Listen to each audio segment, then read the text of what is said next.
Hello students, today we are going to learn Internet basics. What is the exact story behind Internet? In 1969, the seeds of Internet were planted. It was started to connect computers at US Defense and different universities. Now comes 1980s. In 1980s, NSFNet was started to make a high capacity network to be used for academic and engineering research.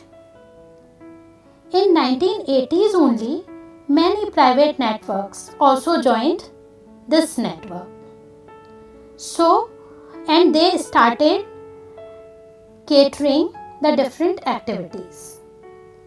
In 1990s, the Internetworking of ARPANET, Advanced Research Project Agency Network, and NSFNet, that means National Science Foundation Network, and other private networks also resulted into Internet.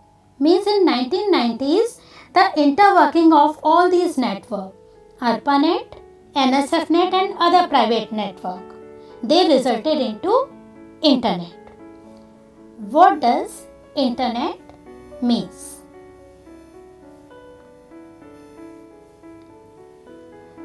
You can define Internet as network of millions of computers connected worldwide through telephone lines or cables to share data and resources.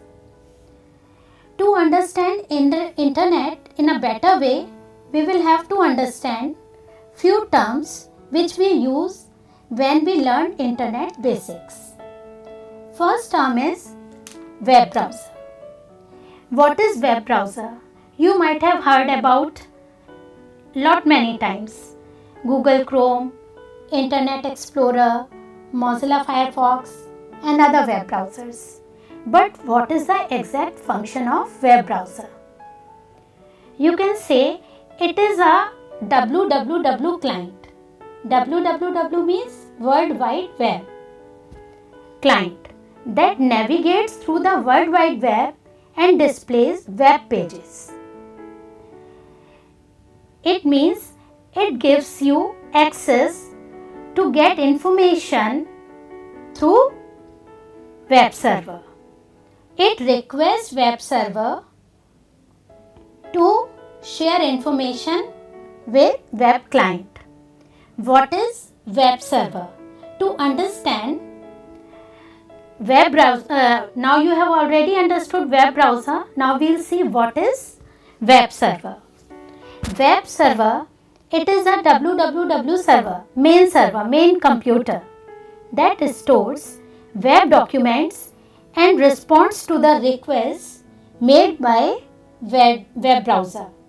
As I have already told you, web browser requests web server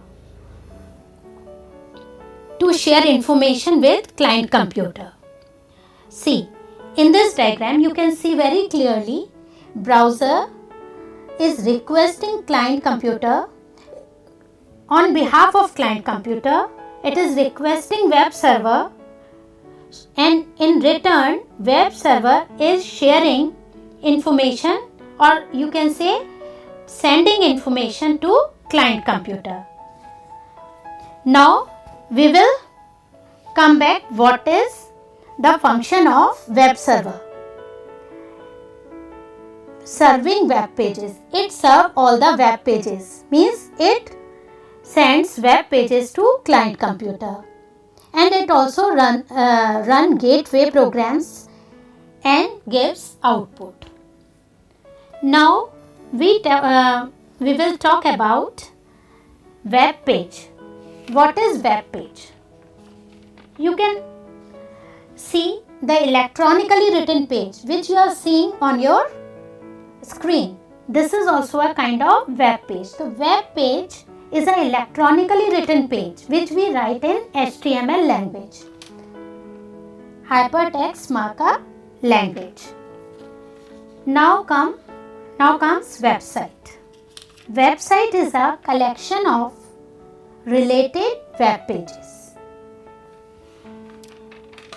Now we will see domain name. What is domain name? Before understanding domain name, we will have to understand URL. What is URL? URL is the address of website.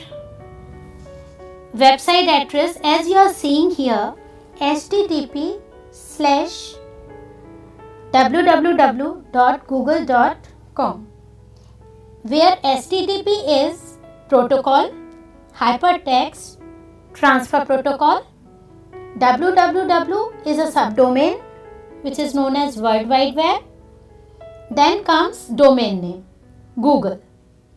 Domain name is Google. And then after, top level domain, that is com. You can see that URL means complete address of a website, but domain name is a part of URL. Now we will see web portal. What is web portal? You can understand web portal in this way, that it is a special type of website which provides you link to other websites. Means all the search engines which provide you link to other websites, they all come in this category.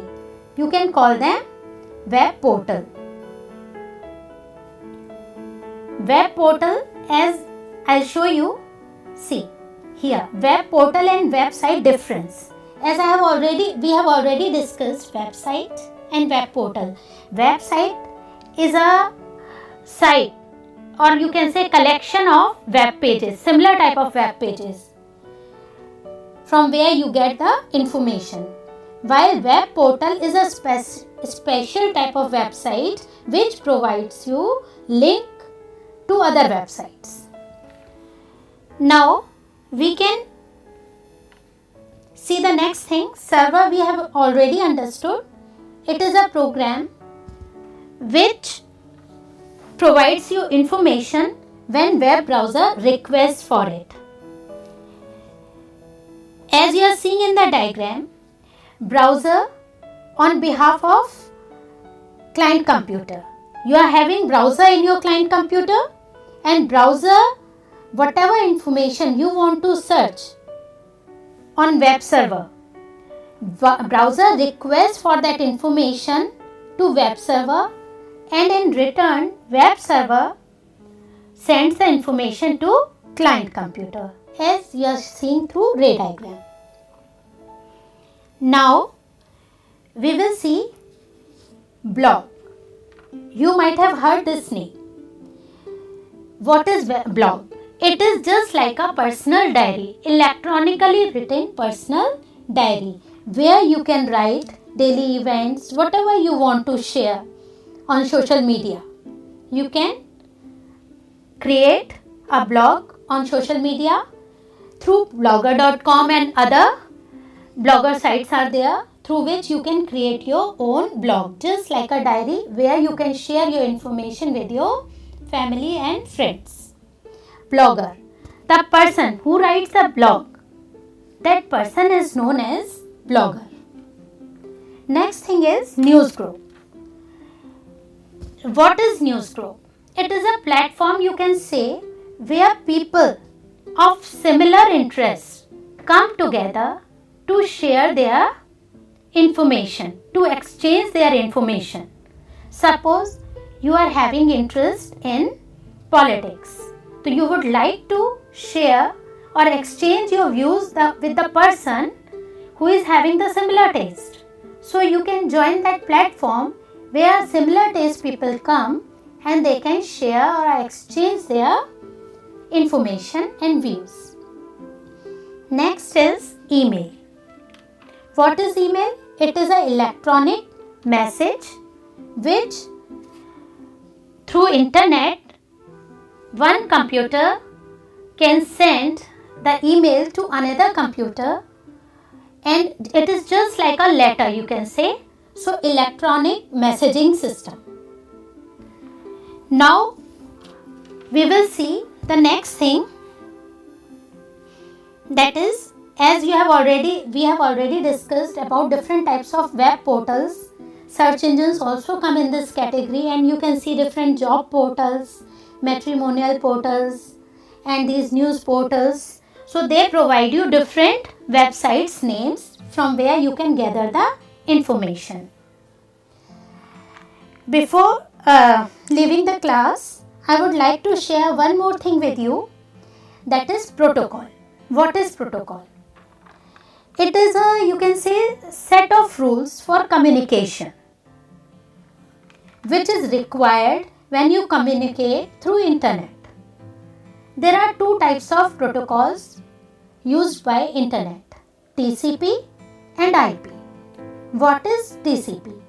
Transmission Control Protocol. And what is the function of this TCP? TCP actually is responsible for dividing the file or your information into small packets on the source computer, and it also reassembles the received packets at the destination computer, or you can say recipient computer. On the other hand, IP is responsible for handling the address of destination computer so that each packet is sent to proper destination. So what is the difference between TCP and IP? TCP divides the information into small packets, and when they reach, these small packets of information reach the destination computer, it again reassembles them, and IP is responsible for sending the information to proper destination. That's all for today. Have a nice day. See you soon in the next class. Bye bye.